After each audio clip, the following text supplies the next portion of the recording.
Hello all. Let's talk about the personality. What is the personality? What do we mean when we use the word personality? What are the components of the personality? What are the different types of personality that we can point on? And what is the influence of the personality on our marriage, on our relationship, on our career, and etc., etc.?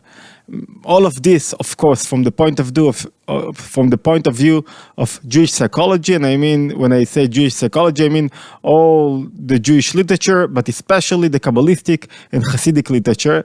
And we are getting into this series due to, or thanks to, the fact that just a few days ago, my new book in Hebrew, I hope it will be translated to English, was released.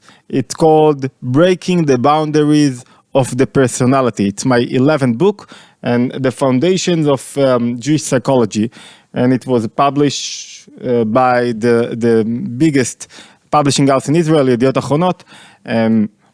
And we started a series like that in Hebrew, and let's try to do it in English. So there are a lot of questions about the personality, but before we start to answer the questions, there is one question that we have to answer, and we'll try to answer in this video. And the question is, why? Why should I learn about the personality? I do not spend time, energy. My time is very limited. The time of each one of us is limited. And the time of concentrating is even more limited. And we won't spend time if we won't know what can we gain out of it. What would we derive out of learning about the personality? So I want to know what are my interests by learning about the personality. And let's dive into the first reason why it's the most important body of knowledge that each one of us should learn about and adopt. And the first reason, let's start with a story. When I was a young soldier, a warrior in the Israeli army in Orev Givati, between the age of 18 and 21, it was such long ago. Every here and there, every few months, I had a sore throat. My throat was really hurting me, and I went to the military clinic, and when I got to the military clinic, they gave me 1 day of rest and 10 days of antibiotics. After a few times that this ritual happened again and again, I got again my sore throat came back to me, and I went to the clinic and I got again antibiotics, and it was something that I couldn't find the solution to that. When I was released from the army, furious after I was released from the army, until now, more than 25 years between I was released until now, I can't recall even one time. I can't remember even one time that I had sore throat or I needed antibiotics. And looking backwards, in retrospective, about those soldiers, those doctors in the military clinic, I ask myself, why? Antibiotics, it's saved. It's one of the most important inventions that medicine had. It saved millions, but still, you cannot push antibiotics everywhere. Sometimes it's not the right medicine. So why did they push to me, every few months antibiotics? I don't think that they wanted to do something that will hurt me. That's for sure. They were, their mission was, their life mission even, was to save soldiers and to help them, to make them stronger in order that they will be prepared for the war or whatever. I think the answer sits in another place. The answer is that it is very easy.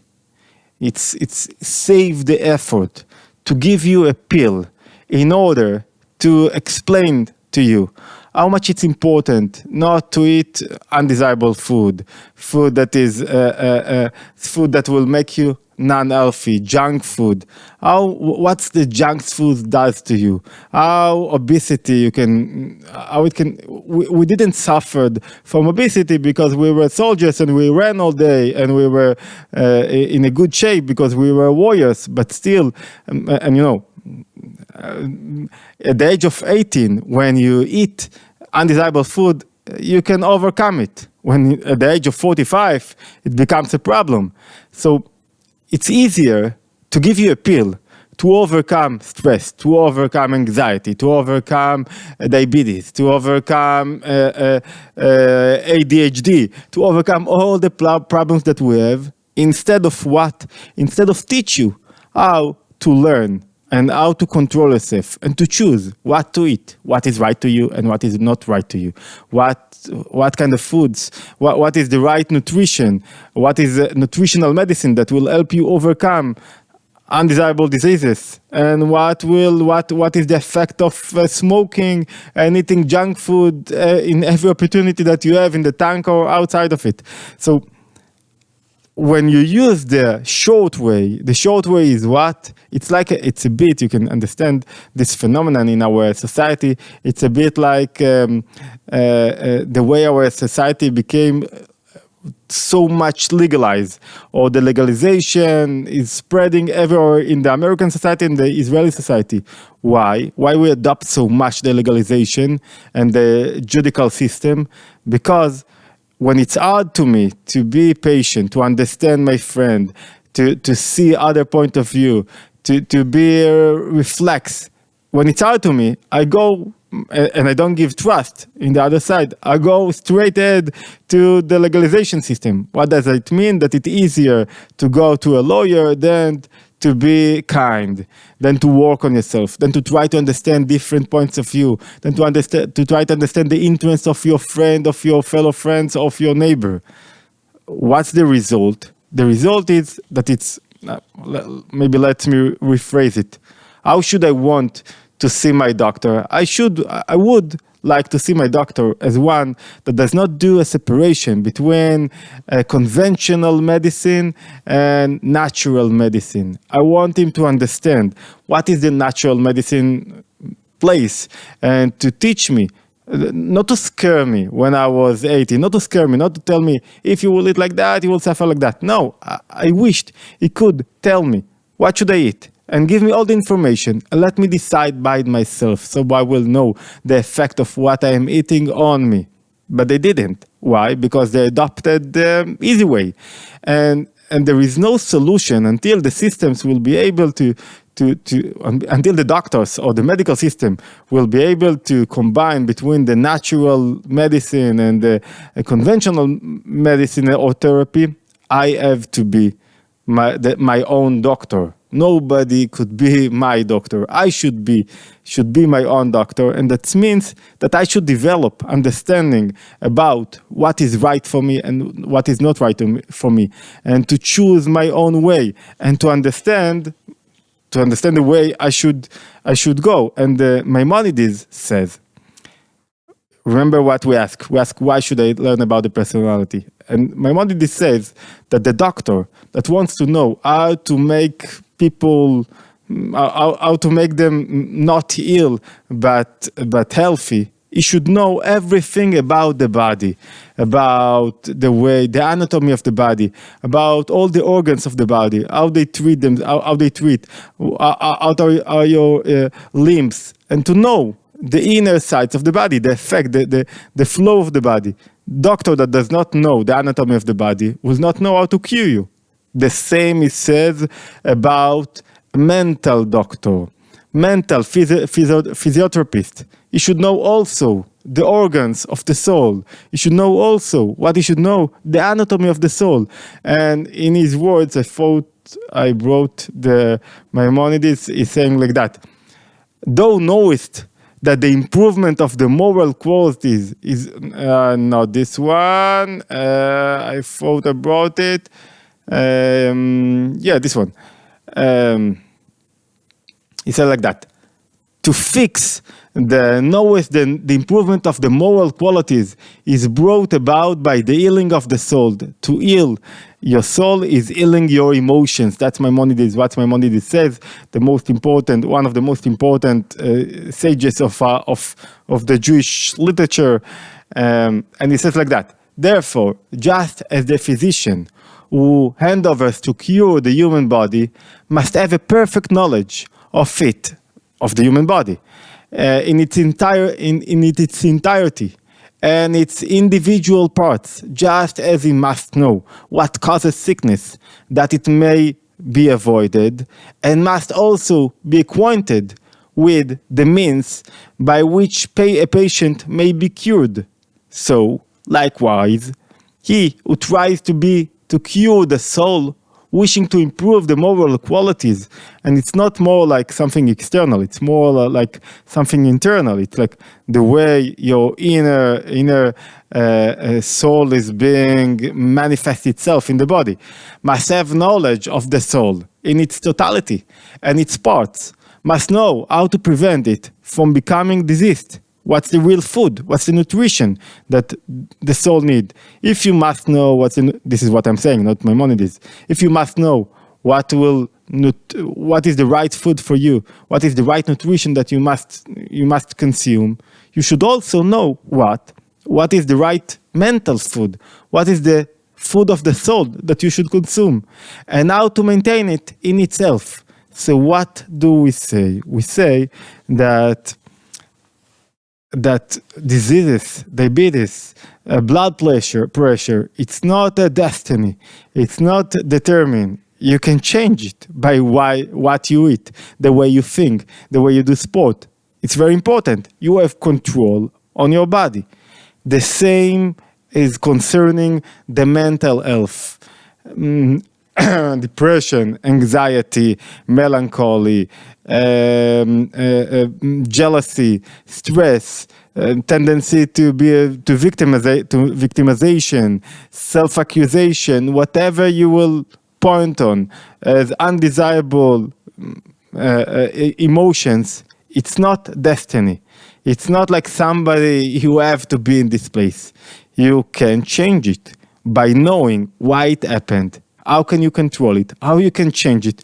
You can change the way you feel. You can change the way your emotion is being manifest itself to the outside world. Our emotions are the way I connect myself and reveal myself to the other, to my friend, to my spouse, to my brothers, to my community. And when I discover the right emotion, when I manifest, when I display the right emotions, that means that I knew what was the right nutrition to give my soul in order that these emotions will display themselves. And the nutrition is connected to the way I think, the way I understand myself, the way I understand why thing happens to me, the way I understand why stress or anxiety comes to me. So the first reason was what? The first reason is we have to learn about the personality in order to overcome undesirable emotions. Without knowing the personality, I won't be able to be my own doctor. I won't be able to solve problems. Sometimes you need external doctors, physicians, psychologists. Sometimes you need to go to a therapy.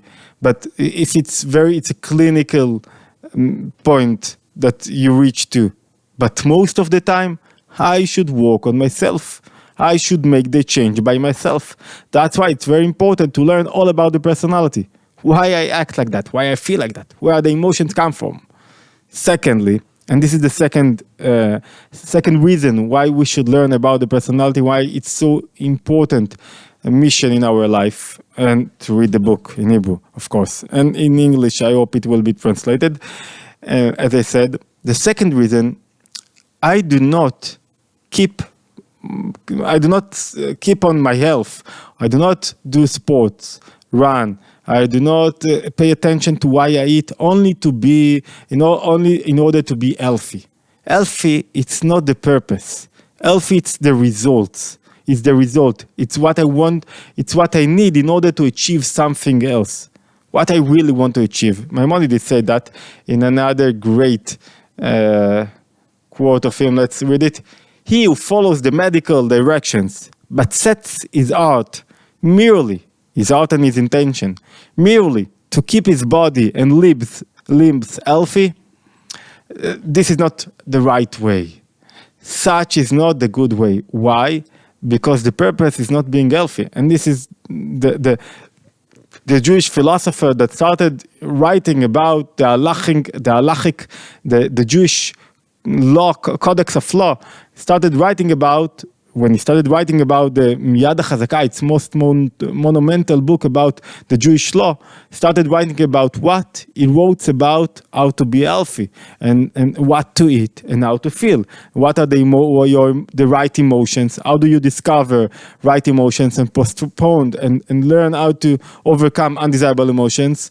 And before that, what should you eat and how much sport you should do? And it still says that just being healthy, it's not enough. If your only intention is being healthy, looking nice, it's not enough. Because what is your life mission?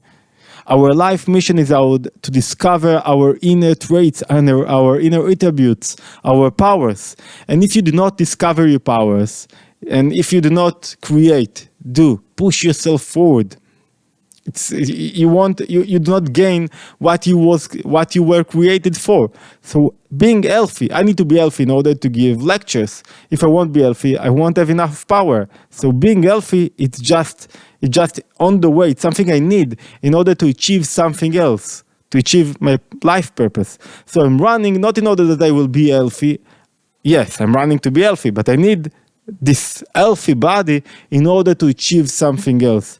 The same as in the mental health. What do we mean? You don't want to be mentally healthy only just to feel good. You want to be mentally healthy in order to change the way you live, to change the way you have motivation and taste for life and passion for life. What does Maimonides mean? Let me give you another example. A few years after I was released from the army as a warrior, and I stopped smoking. I smoked from the age of 15 until the age of 30, a lot of time. And I stopped smoking, and I remember the moment I stopped smoking was something else was revealed for me. Why? The cigarette had control on me. What does it mean? Whenever I was in a classroom, I was in a conversation. Oh, now I need cigarettes. Although I had to go outside my house, to go in the winter, in the summer, to have cigarettes. You are being controlled. The nicotine controls you. You do not choose. You do not own. You are not the owner of your time because you have to do things, external things that you really don't want. You have to do them. The addiction, this is the most important problem with addictions, controls us. So when I stopped smoking, for the first time, I felt the control. I gained back the control. I'm controlling again my life. I'm controlling my time. I don't have to get outside in the cold winter or in the hot summer in order to smoke a cigarette. And I thought to myself, to gain such a control in your mental health, that means to control your stress, to control your anxiety, to control trauma, to control depression, to control your point of view, not to be a victim. Wow, this is a revolution. And that's the second and the most important even reason why we should learn about the personality. Why? In order to control our life and to get out of them a lot more, to reveal our inner powers and to get a lot more from our life. And without knowing what is going on inside of me, I won't be able to do that. That is why it's so important. So let's conclude what we said. We have to know about the personality in order to know what blocks us. What do I suffer from emotionally? What are my rooted emotions? And what are the emotions that I gain through life, through what I have been through? And it's one of the most important questions that we will deal with in length. Because without knowing what is rooted in me, and let me rephrase it. When I know what is rooted within me, it's the hardest task. Because those emotions that are rooted in me are very hard to change, but those emotions that I acquire through my life, through my conversations with others, through my meetings, through everything I have been going through, it's easier to overcome them.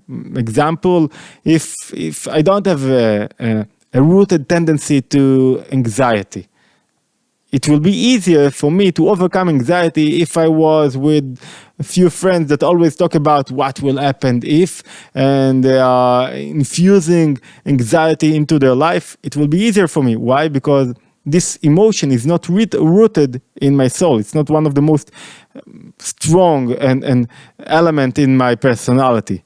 So we would like to know what is rooted in each one of us and the differences between each one of us and what we acquired through life and where I should accept myself. And I said, those are my strengths, and I should go with this career, with this point of view, and where I should break myself and break my boundaries and say, okay, I don't get it naturally. I have to win something. I have to overcome myself, my personality, in order to implement those things in my life. So it's very hard mission to know what is connected to me, what is a part of, what do I have strengths to, and to make those strengths even stronger, and where I have weaknesses, and I should decide where I should fight my weaknesses and break them and overcome them, or when I should tell myself, okay, those are my weaknesses, I accept them, I don't want to change them, I will amplify my strengths and not amplify my weaknesses. And it's very important when talking about our relationship and our children, what you should emphasize more, their strengths or their weaknesses. And also a lot of our personality is directed outside, to our spouse, to our friends, to our children.